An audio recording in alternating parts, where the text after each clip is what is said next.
Olá a todos, sejam bem-vindos a mais um vídeo no canal da Restauração. Neste vídeo trataremos sobre a questão da cartucha, ou mais propriamente sobre a infiltração e deformação da ordem. Nosso objetivo com este vídeo, senhores, é expor a verdade e tirar da cartucha moderna o véu de santidade que ela não tem e que perdeu já há alguns séculos. Já deixe aí sua curtida no vídeo, se inscreva no canal e comente aqui embaixo Ordem Cartucha, para o YouTube saber que este vídeo é relevante e entregar para mais pessoas. Pois bem, além do que já foi mencionado, este vídeo tem dois fins. Quero primeiramente fazer uma correção ao professor Lucas Lancaster, que é muito respeitoso e muito respeitado nos meios católicos tradicionais, e até em meios não tão tradicionais assim. O professor Lancaster é um intelectual sério, com cursos completos e obras publicadas. E apesar da nossa diferença de posição teológica, por assim dizer, é preciso reconhecer que ele tem humildade intelectual, uma coisa rara nos dias de hoje, visto que recentemente se retratou em público de um equívoco apontado por um apologista protestante. Na primeira metade de setembro do ano passado, o professor Lancaster gravou um vídeo chamado São Bruno e a Ordem Cartucha, a ordem religiosa com voto de silêncio. E apesar de algumas imprecisões no vídeo, ele, em linhas gerais, foi muito bom, dada a bibliografia disponível para que ele consultasse. E também quero aqui responder ao comentário de um inscrito no canal da Ação, no vídeo do anúncio do nosso livro Biografia de São Bruno, que foi o seguinte: Nunquam reformatus quia nunquam deformatus. Esse lema ainda é válido? A cartucha segue sem deformações? Por esses motivos, achamos por bem vir a público e fazer este vídeo para corrigir o professor Lancaster, para tomar a dianteira no assunto e para responder esse comentário de um inscrito nosso. E para isso, senhores, não haveria momento mais oportuno, visto que agora nós da Ação Restauracionista publicamos a biografia de São Bruno, que, modéstia à parte, é a melhor já feita em toda a língua portuguesa e também a mais completa em pelo menos 200 anos. Dito isso, sigamos com o vídeo. Para melhor e mais proveitosa compreensão de nossos ouvintes, separei esta exposição em duas partes distintas, porém complementares. Primeiro, deformação espiritual. Segundo, deformação legal. Comecemos aqui então pela deformação espiritual. Para tratar sobre a deformação da espiritualidade cartucha, eu utilizarei aqui um artigo em nosso site que estará no primeiro comentário fixado. E antes de darmos sequência para o bom entendimento da amplitude desse problema, é necessário que o ouvinte já esteja familiarizado com a questão da devócio moderna. E para isso deixaremos um link na descrição sobre esse tema na Biblioteca da Ação. Tudo começa com Ludolfo da Saxônia, ali por volta de 1320 e 1350. Foi ele o autor da famosa obra Vita Christi, uma das mais influentes compilações devocionais do período feudal tardio. Ele é a figura central para entender a transição entre a espiritualidade tradicional e a devócio moderna dentro da ordem cartucha, que ele ajudou, conscientemente ou não, a preparar. Sua obra trata-se de uma biografia meditativa de Cristo, que reúne os evangelhos, comentários patrísticos, textos litúrgicos e uma vasta quantidade de meditações afetuosas, que prefigura o método da Lexio Divina, mas de modo menos rigoroso e mais emotivo. Embora Ludolfo tenha precedido cronologicamente a devócio moderna que surge formalmente com Grut, sua obra é profundamente afinada e compatível com o espírito desse movimento. Ludolfo é uma figura de transição, embora não seja ele mesmo da devócio moderna, sua espiritualidade abre caminho para ela com seus métodos de oração imagética e afetiva, e deixou marcas na tradição cartucha, ampliadas posteriormente por Dionísio. Um dos problemas de sua obra é o cristocentrismo emocional, a meditação afetiva sobre os sofrimentos de Cristo, incentivando lágrimas, dor, compaixão, identificação pessoal. É o núcleo da espiritualidade que depois será consolidada pela imitação de Cristo. Após ele tivemos Henrique de Calcar, de 1350 a 1400. Ele foi uma figura nebulosa e perigosa, tanto por seus atos quanto por sua influência. Durante o cisma do Ocidente, ele tomou o lado de Clemente VII e foi um grande amigo de Grut, visto que foi quem supostamente o converteu e por certo tempo foi seu mestre. Ali por volta de 1379 a 1384, ele tentou ingressar na Cartucha, em Colônia, provavelmente também sob a influência de Groot, com quem compartilhava ideais de reforma da vida espiritual. A ideia dele era unir o rigor cartucho com a renovação interior proposta pela devócio moderna. Ele acreditava que a verdadeira santidade vinha da oração silenciosa e da meditação interior, algo que se alinha à tendência da devócio moderna de priorizar a vida espiritual pessoal em detrimento das práticas externas, mais visíveis. Os cartuchos o recusaram após saberem de seu passado com o cisma. E além de seu envolvimento com o cisma, ele era visto como um homem de palavras e discursos, isto é, um sujeito passional e agitado, enquanto a Cartucha valorizava o silêncio e a oração contínua. Sua entrada era vista como uma tentativa de infiltrar ideias novas em um ambiente que queria se preservar da agitação externa. Sua obra se popularizou por ser comumente impressa entre os livros da imitação de Cristo e revitalizada posteriormente por Dionísio Cartucho. Um dos problemas de sua obra é a enfatização de práticas privadas. A vida de oração privada e o foco em uma espiritualidade introspectiva poderiam, em alguns casos, levar à separação da comunidade eclesial. A devócio moderna valorizava imensamente a vida interior, mas também o isolamento espiritual, o que poderia enfraquecer o vínculo com a comunidade da Igreja. Isso gerou preocupações sobre como tal abordagem poderia comprometer a solidariedade cristã e a comunhão com o corpo de Cristo. Após ele tivemos Vicente de Axbach, de 1390 até ali mais ou menos 1450.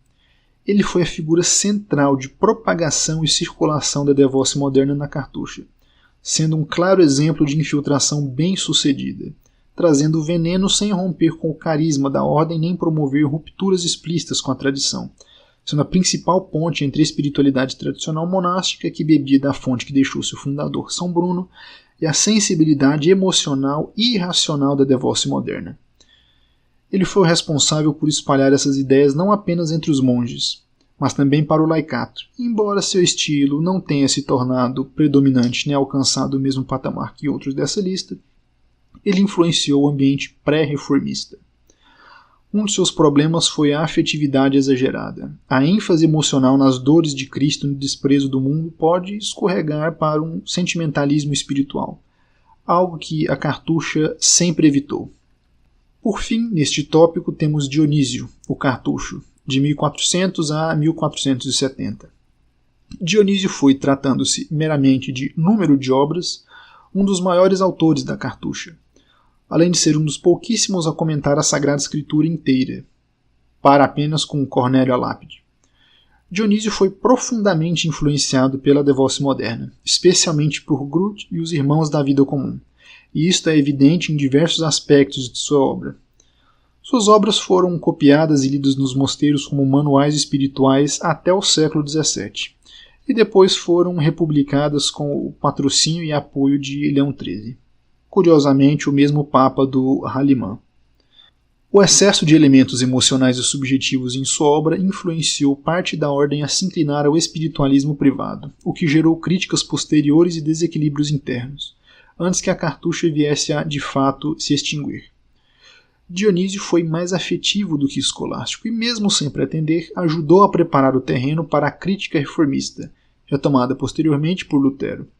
Alguns dos problemas de sua obra são negligência da teologia sistemática e dogmática. Ele escrevia de modo pouco sistemático, o que favorece uma ambiguidade doutrinal e o subjetivismo espiritual.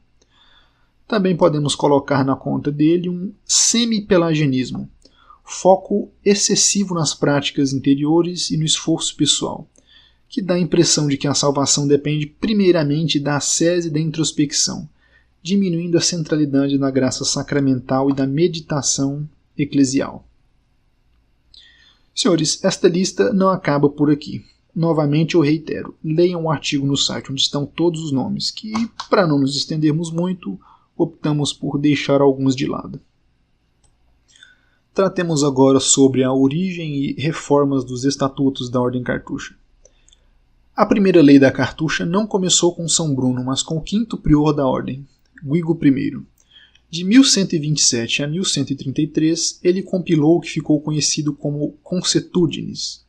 Esse documento, aprovado pelo Papa Inocêncio II em 1133, estabeleceu as bases da vida cartucha, tratando sobre os aspectos litúrgicos, disciplinares e de organização social.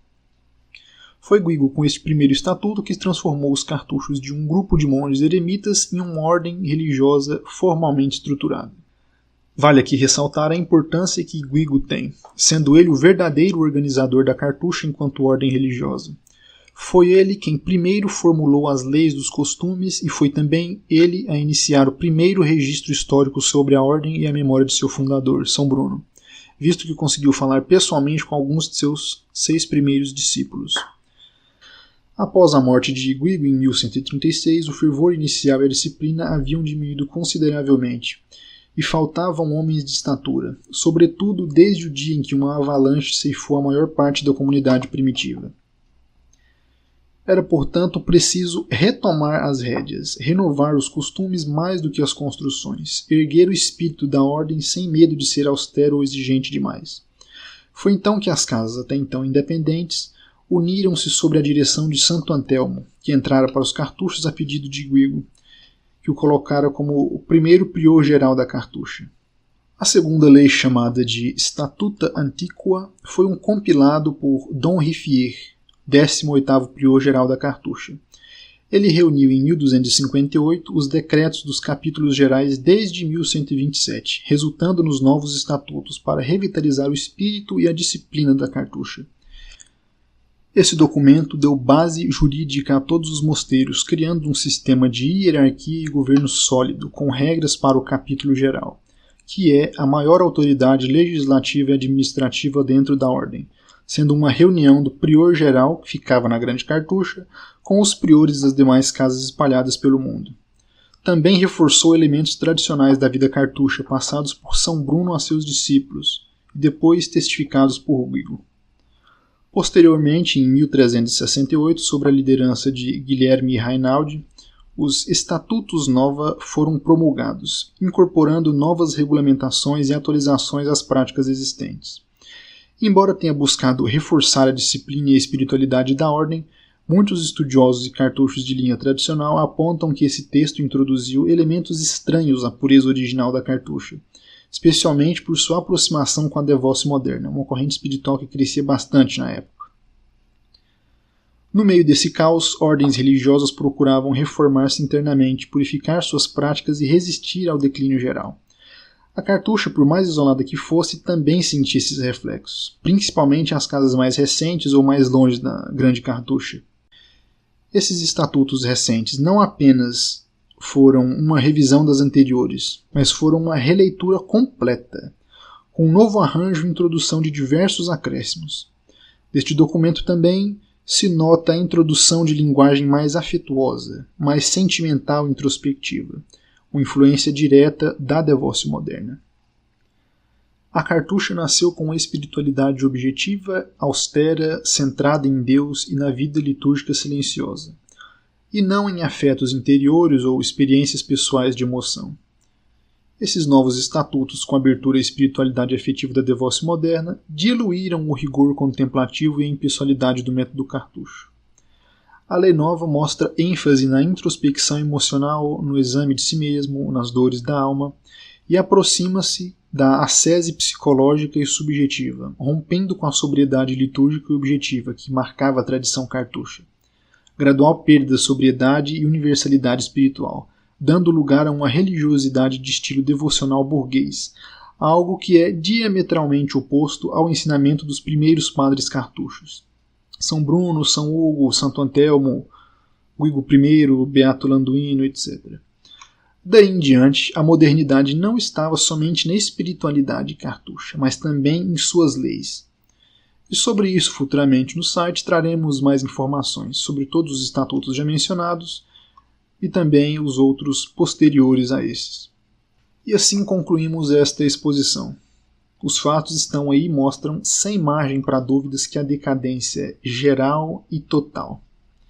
Se você chegou até aqui, não deixe de se inscrever no canal, deixar sua curtida, comentar o que você achou sobre esse assunto e mandar esse vídeo para seus amigos.